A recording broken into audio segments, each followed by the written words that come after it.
I'm Michael Cobb. Good morning. I was tapped for this, by the way, an answer to an email from Claudia, no personal preference. I waited a few days and finally said, I'll do it. So she said, okay, you're on. It's truly nice to see everyone here, most of us having traveled a long distance to get here. Dave and I were walking in the rain yesterday down the streets of Annapolis, and Dave said, and I've been thinking, and had already written this down, Dad would have liked a day like today, with the storm coming through and the rain. And I think that's true. As uncomfortable as we might be, he was first a sailor and an aviator and a skipper, and he was very interested in the weather at all times. And I can remember many times making a comment one way or the other when the wind blew.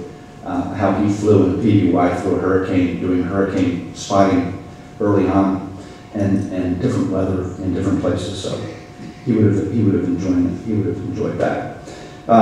We're here today out of respect and sorrow to honor the memory of our father James O. Cobb, and this is truly hallowed ground. For here in this chapel lie the remains of John Paul Jones, right nearby, who was regarded by many as the founder of the U.S. Navy and originator of the famous byline, "We have just begun to fight," or words similar to that.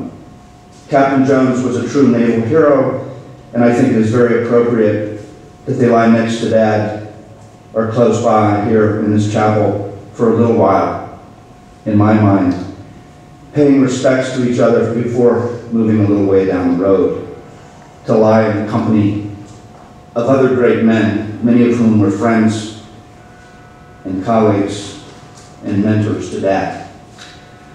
For Dad, as we know in the family, was a true naval hero, as well as one in the eyes of his country and in the eyes of the Navy, and has many medals and honors to prove it.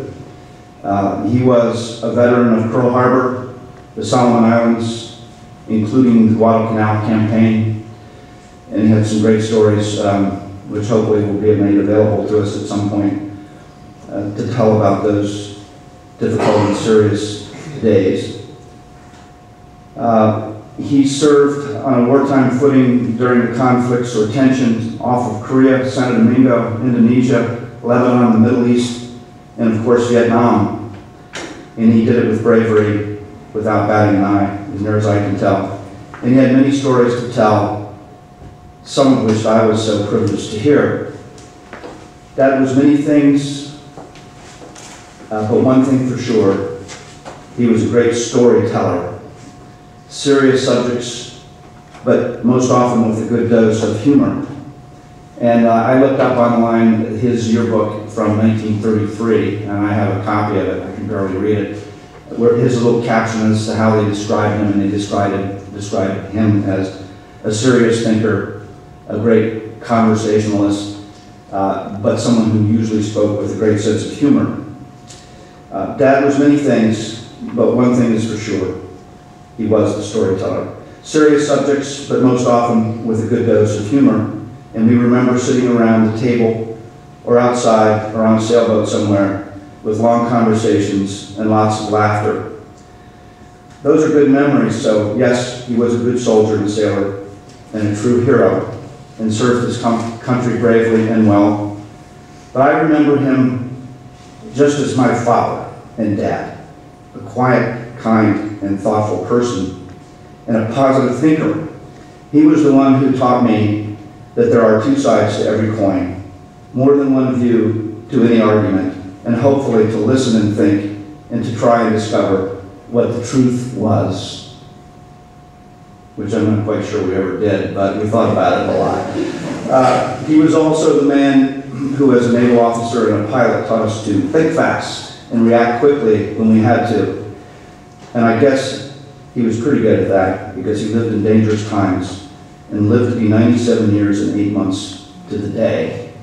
And before we came down here, my wife was having her hair done and her nails done in a place in Simsbury, and the people that were there who were taking care of her were Chinese, and they didn't speak English too well. And they said, "You look so pretty, are you going to a party?" And she said, "No, I'm going to a service, a memorial service funeral." They said, oh, we're so sorry. And she said, it was for my wife's husband. And they said, oh, we're so sorry. And she said, he lived to be 97 years and 8 months. And they all smiled and said, he had a good life. And I think that's true. These are some of the traits that he passed down to us and through us to our children and to our grandchildren. He got them from his parents and grandparents and great-grandparents, which amounts to about 7 generations or close to 200 years within recent memory of either us or him. And I mention this because many of the characteristics are pretty common in parts of New England that I've lived in for the last 30 years, I've learned, which may explain in part why at times my wife, who has a Southern background, gets driven to distraction a little bit. But he was thoughtful and interesting, a thoughtful and interesting person, and a very kind man. As an adolescent, I remember feeling lonely and distant at times, and he was frequently away, as is so often the case in military lives, particularly Navy lives. But after he retired in 1972-73, he pretty well stayed in one place, in Washington, D.C., Northern Virginia, and around the Annapolis area. And I got to see him fairly regularly, not often enough, but usually several times a year. And as I grew older and matured from my early 30s to my middle 60s, I felt that I got to know him well. And some people that we all know become a little odd as they get older, and some become ornery and cantankerous. It's their right to do so, sometimes bitter. And we've all known people like that. But Dad became sweeter and kinder, and nothing but pleasant to be around. And everyone I knew that knew him recently remembers him that way. I rarely, if ever, heard him say a discouraging word, which is a passage from songs we used to sing. I think it was by Gene Autry. We had a record by him. And that we would sing around the campfire sometimes when we were young.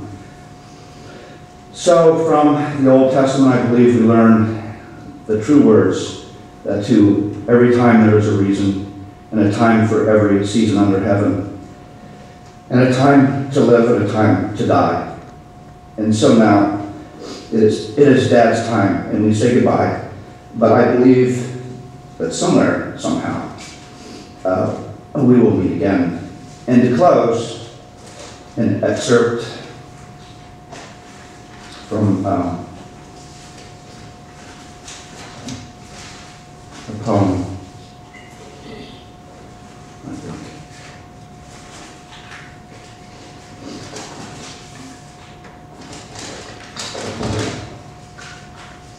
And Dad loved poetry, by the way.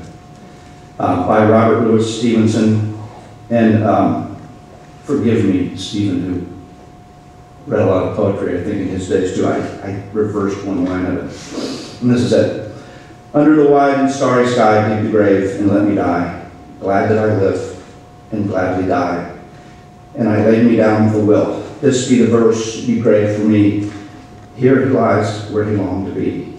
The hunter home from the hill, and the sailor home from the sea. And he loved Annapolis and told me that this is where he wanted to be. And we'll miss him. And he'll get rest in peace. And I, for one, here, he'll rest in peace. And I, for one, in the future, as you will see, where he's going to be, will stop by on occasion to say hello to him. And I hope that you do the same at some point. And I plan on coming and just sitting there and having a conversation with him. And it's a beautiful spot. Thank you.